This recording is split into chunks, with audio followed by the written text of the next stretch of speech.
یوں تو اشفاق صاحب کے 2 بیٹے اور 4 بیٹیاں تھیں۔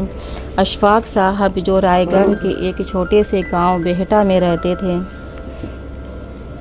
بڑے بیٹے ریحان، جن کی شادی ہو چکی تھی، وہ اپنے بیوی بچوں کے ساتھ بامبے میں رہنے لگے تھے۔ انہوں نے پلٹ کر کبھی نہ دیکھا۔ بڑی 2 بیٹیوں کی شادی انہوں نے گاؤں کے کسی کھاتے پیتے گھر میں کر دیا تھا۔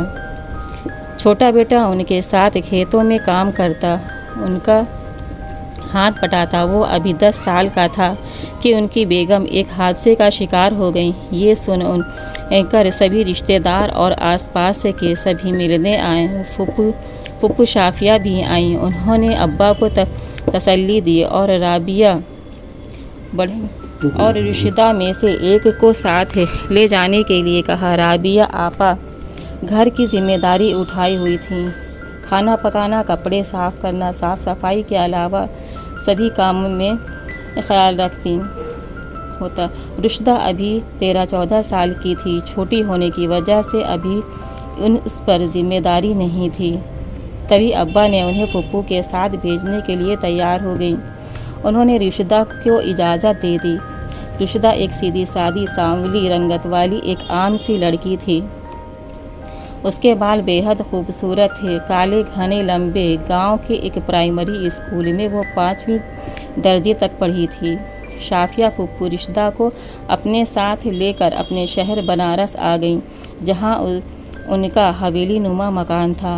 پھپھو ایک نامی شہرت دار گھرانے سے تعلق رکھتی تھیں۔ پھوپھا ریٹائرمنٹ ہو چکے تھے۔ بڑا بیٹا شارف، وہ ایک کمپنی میں انجینئرنگ کی پوسٹ میں تھے۔ دوسرا بیٹا عامر، جو کیمسٹ تھے، اور تیسرا بیٹا صادق، جو حال ہی میں دبئی میں شفٹ ہوئے تھے۔ پھپھو بہت ہی تیز ترار تھیں۔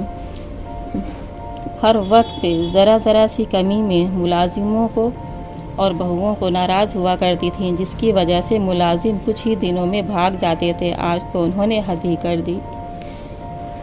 صدیقہ بھابھی نے چائے کا کپ میز پر رکھا تھا کہ نیاز، جو ابھی 5 سال کا تھا، کھیلتے ہوئے گیند چائے کی کپ میں مار دیا۔ پیالی ٹوٹ گئی اور چائے فرش میں گر گئی۔ پھپھو نے سر پر اٹھا لیا۔ اپنے مائکے سے لے کر آئی تھی کیا؟ اتنا قیمتی کپ دیکھتے نہیں بنتا۔ بہت دیر تک وہ چلاتی رہیں۔ نیاز سے تو ڈر کی وجہ سے کہیں چھپ گیا۔ ایک دن ملازم سے نمک تیز ہو گیا۔ اس کی تو آج خیریت نہیں، آنکھ بند کر کے کھانا پکاتے ہو؟ تم لوگوں نے ساری ہانڈی خراب کر کے رکھ دیا۔ ان کی پناہ مانگتے تھے۔ رشدہ کو وہ اپنی خدمت کرنے کے لیے لائی تھیں۔ رشدہ بیٹا، میرے پیروں میں تیل لگا دو، بہت تکلیف ہو رہی ہے۔ جی پھپھو آئی کہتے ہوئے وہ پھپھو کے کمرے میں چلی گئی۔ پھر پھوپھا جان اس کا بہت خیال رکھتے، اس کے لیے اکثر کوئی نہ کوئی چیزیں لے کر آتے، اس کے ہاتھ میں دے کر کہتے، بیٹا کھا لو، یہ تمہارے لیے لایا ہوں۔ رشدہ ابھی پھپھو جان کا بے حد خیال رکھتی تھی۔ آج بھی وہ رشدہ کے لیے کچھ کھانے کی چیز لائے تھے۔ رشدہ کہاں ہوں، رشدہ کہاں ہوں؟ رشدہ کو آوازیں دیتے ہوئے وہ کچن میں آئے۔ دیکھا کہ سامنے رافعہ بیگم کھڑی ہیں۔ وہ ٹھٹک گئے۔ ہمارے لیے تو آپ کچھ لاتے ہی نہیں، کہتے ہوئے وہ پھوپھا جان سے ناراض ہونے لگیں۔ 3 سال بعد ان کا بیٹا صادق دبئی سے آ رہا تھا۔ گھر میں بڑی رونق ہو رہی تھی۔ رشدہ گھر میں ملازم کی طرح لگی ہوئی تھی کہ اس کے کھانے کا بھی ٹائم نہیں مل پاتا تھا۔ پھوپھا جان رشدہ کی طرف متوجہ ہوئے۔ کھانا کھا لو بیٹا، پھر کام کرنا، ابھی یہاں کی صفائی نہیں ہوئی اور کتنا وقت لگے گا، جلدی جلدی ہاتھ چلاؤ۔ پھپھو رافعہ کو تو بس اپنے کام سے مطلب تھا۔ شام کے 5 بج رہے تھے۔ سبھی لوگ تیار ہو کر نیچے ہال میں آ گئے، پر رشدہ کو کچن سے فرصت نہیں تھی۔ وہ پھپھو کی بتائی ہوئی ڈشیں تیار کر رہی تھی۔ باتوں کو تو اس نے جوڑا باندھ دیا تھا، چہرے میں آٹا لگا ہوا تھا، کپڑوں کی حالت بھی خراب تھی۔ اتنے میں نیاز آ کر بتایا، پھپھو صادق چاچو آ رہے ہیں، ناشتہ لگا دیں؟ اچھا، کہتے ہوئے وہ ناشتہ میز پر لگانے لگی کہ اتنے میں سب اوپر آ گئے۔ صادق ایک خوبصورت جوان اور اچھی شخصیت کے مالک تھے۔ پھپھو نے انہیں بڑی محبت سے بٹھالا۔ رشدہ لے آئیے، یہ لے آئیے، وہ لے آئیے کہتے ہوئے ان کا کام ختم ہی نہیں ہو رہا تھا۔ وہ بڑی مشکل سے اپنا کام ختم کر وہاں سے چلی گئی۔ آج پھپھو بہت تھک گئی تھی اوپر نیچے کرتے کرتے۔ رات میں کھانے کے بعد انہوں نے رشدہ کو اپنے کمرے میں بلایا۔ بیٹا تیل کی مالش کر دو، میرے پیروں میں تکلیف ہو رہی ہے۔ جی پھپھو کہتے ہوئے وہ مالش کرنے لگی کہ اتنے میں صادق اندر آ گئے۔ امی آپ سو گئی ہیں کہتے ہوئے رشدہ مالش کر رہی تھی۔ بیٹھو بیٹا کہتے ہوئے انہوں نے بیٹھنے کو کہا۔ صادق 2 مہینے چھٹی لے کر آئے تھے۔ پھپھو ان سے شادی کا کہہ رہی تھی۔ ہم نے ایک لڑکی دیکھ رکھی ہے، فوٹو دیکھ لینا، سبھی بہت اونچے پڑھی لکھی اور قابل درجے سے تعلق رکھتی ہیں۔ جاؤ بیٹا جا کر سو جاؤ، آج تو بہت کام تھا۔ جی پھپھو کہتے ہوئے وہ وہاں سے اٹھ گئی۔ صادق کو آئے 15 دن ہو چکے تھے۔ وہ روزانہ رشدہ کو صبح سے شام تک کام کرتا دیکھتے رہتے۔ ایک دن وہ رشدہ سے کہا، رشدہ کام جلدی کر لینا، ہم گھومنے چلیں گے۔ امی کسی رشتہ دار کے گھر گئی تھی۔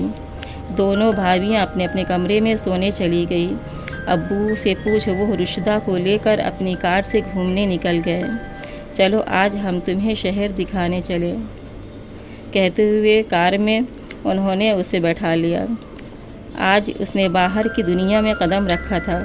وہ آج بے حد خوش ہو رہی تھی۔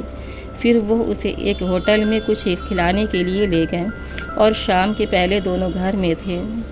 پھوپھا جان اس سے خیریت پوچھ رہے تھے۔ چپکے چپکے اب صادق بھی اس کا خیال رکھتے۔ یوں ہی دن گزر رہے تھے کہ صادق کو یہ احساس ہوا وہ رشدہ سے دل میں محبت کرنے لگے ہیں۔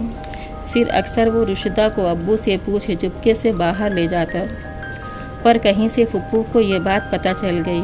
انہوں نے رشدہ کو خوب کھری کھوٹی سنائی۔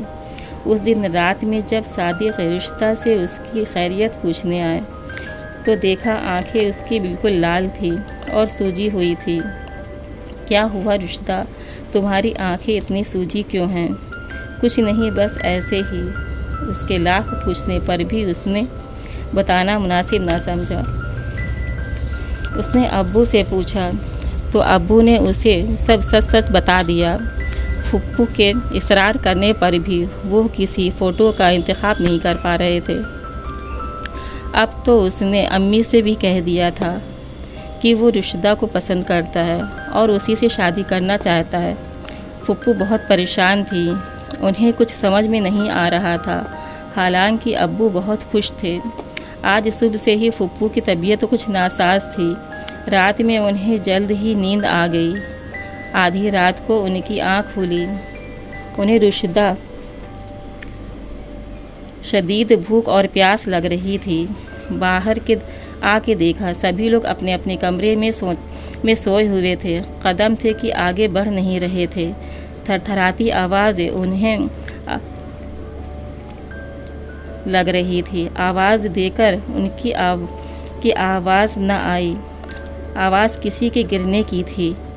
رشدہ کی آنکھیں کھلی، کچھ سوچتے ہوئے وہ باہر آئی۔ دھیمی لائٹ کی روشنی میں اس نے دیکھا پھپھو کے کراہنے کی آواز آ رہی تھی۔ اس نے فوراً ہی پھپھو کو اٹھا لیا۔ کیا ہوا پھپھو پوچھتے ہوئے وہ کمرے میں لے گئی۔ گرنے کی آواز ان کی تھی، چوٹ لگ گئی تھی پیروں میں۔ اس نے بام لگایا، پھر کچھ کھانے کے لیے کچن سے اس نے کھانا لا کر دیا۔ دل ہی دل میں اس کی تعریفیں کر رہی تھی۔ اس کی اچھائیاں ان کے دل کو چھو رہی تھیں۔ اس سانولی سی لڑکی نے ان کے دل میں اترتی جا رہی تھی۔ پھپھو کھانا کھا لیں، کیا سوچ رہی ہیں؟ کھانا کھا لیں پھپھو، کھانا کھا لیں، دوا لینا ہے۔ وہ سامنے بیٹھی پھپھو کو کھانا کھلا رہی تھی۔ سبھی پھپھو نے کہا جاؤ تم سو جاؤ، ٹھیک ہے۔ پھپھو دوا کھا کر سو گئیں۔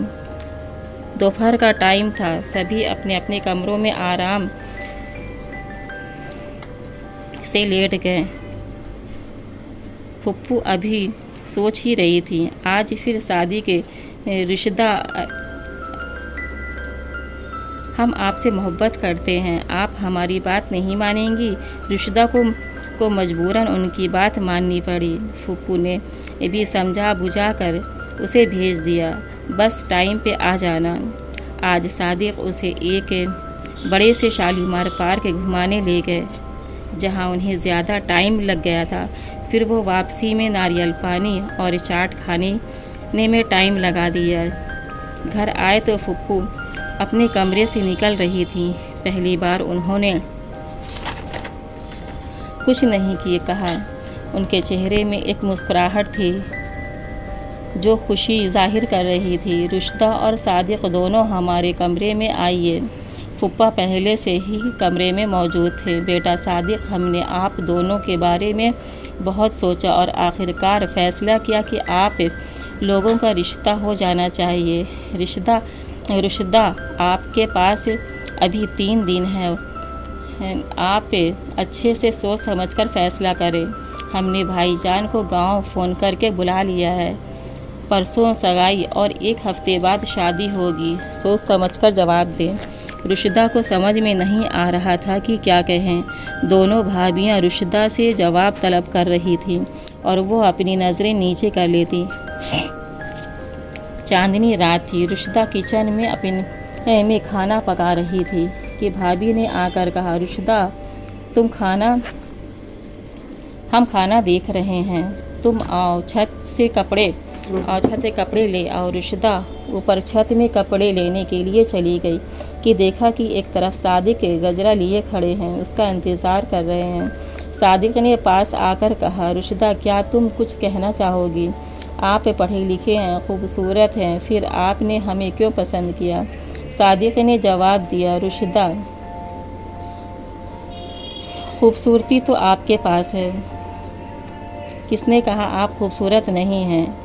بے پناہ خوبصورتی ہے آپ کے پاس، آپ دیکھ نہیں پا رہی ہیں۔ ابو آپ کو کتنا پسند کرتے ہیں، آپ ہیں ہی اتنی اچھی۔ اب بتائیے، کیا ہم یہ گجرا آپ کے بالوں میں لگا دیں؟ جواب میں رشدہ مسکرا دیتی ہے، گھر میں آج بڑی رونق ہے، ماموں جان گاؤں سے آ چکے ہیں، سبھی رشتہ دار آئے ہوئے ہیں، شام کی پارٹی میں جشن منایا جا رہا تھا۔ بھابھیوں نے رشدہ کو خوب اچھے سے تیار کیا ہوا تھا، سبھی دلہن کی تعریف کر رہے تھے، پر رشدہ کو اپنے سے زیادہ اپنے گھر کی فکر ہو رہی تھی۔ پھوپھا جان نے کھانا کھایا یا نہیں؟ آپ کے کپڑے ہم نے پریس کر دیے ہیں، آپ نے دوا لے لی؟ گھر بھر کی فکر تھی، بس اب اور زیادہ فکر نہ کریں رشدہ، اپنا خیال کریں، مہمان آ رہے ہیں، دلہن ہو تو ایسی۔ آنے والے مہمان نے کہا۔